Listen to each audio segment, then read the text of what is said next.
So by the spring of 1945, the Red Army is coming from the east, and the Americans, the British, and all the other Allied powers are closing in on the west. At this point, everyone knows that Germany is done, especially von Braun and his team, which, as we can kind of imply from his defeatist talk, he kind of knew the jig was up way before this. So this is now the game theory and the realpolitik of how these types of things end, okay? If the Soviets capture von Braun and his team, all of them will likely end up working for Moscow. If the Nazis start to panic, they might execute them completely from being captured. The safest bet for the Americans is for them to get to him first. But here's how calculated his surrender was, okay? Von Braun didn't just run away. His team deliberately destroyed key technical documents to control exactly what information the Allies would get. They buried research papers and blueprints in mines and in caves. They created their own, sanitized documentation to hand over. They literally curated what the Americans would learn about their work. So as the Reich is collapsing, von Braun and his team go south into Bavaria, another region of Germany. And they go there on purpose. And the reason is that they are so confident the U.S. Army will arrive before the Soviets. So by that point, surrendering to America isn't really a risk, it's survival. It's their only other way. So on May 2nd, 1945, near Reutte in Austria, von Braun and key members of his team surrendered to U.S. forces. The surrender actually begins when von Braun's brother Magnus literally rides out on a bicycle to flag down U.S. troops. When the two groups finally meet each other, the Germans show up with their own interpreter, their own maps, and basically show all the hidden research sites and a carefully prepared summary of their work. However, the Americans already have a plan forming, and that is something known as Operation Paperclip. But before that, there was another operation, Operation Backfire. Now, most people have heard of Operation Paperclip, but Operation Backfire is a little bit less talked about, and it's essential to understanding the mind of von Braun. By October of 1945, the British gathered von Braun and his team of engineers in Cuxhaven, Germany, on the coast of the North Sea, with basically the goal of making them demonstrate V-2 rockets for Allied intelligence.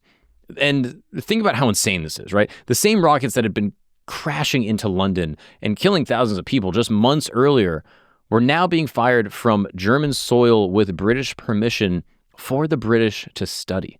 They launched 3 working V-2 rockets into the North Sea while von Braun basically explained how it all worked.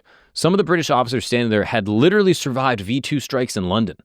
Imagine that. They're watching the weapon that destroyed their entire city, and the guy who basically built it and, managed the entire operation is just casually kind of walking around you with the controls being like, yes, this is what this button does, and yes, you can see this one, it does this. It's wild. So we can see here that von Braun is already switching sides and kind of cozying up to the Allies before he ever even sets foot in America. And this moment ultimately brings us to Operation Paperclip. After the war in Europe is more or less getting buttoned up, the U.S. launches Operation Overcast, which would eventually be renamed into what we know now as Operation Paperclip. And this is more or less the secret program to bring German scientists, engineers, and technicians to the U.S. for military and technological work. Between 1945 up until the late 1950s, Operation Paperclip relocated about 1,600 German specialists to the United States, including von Braun and over 100 men of his personal rocketry team. But here's the uncomfortable part. Many of these people, like von Braun, were Nazi Party or SS members. Now, this creates a massive problem for U.S. immigration. I mean, what are they going to say? Who is this person? What's his documentation? Where is he from? What does he do? So their records got fixed, for lack of a better word.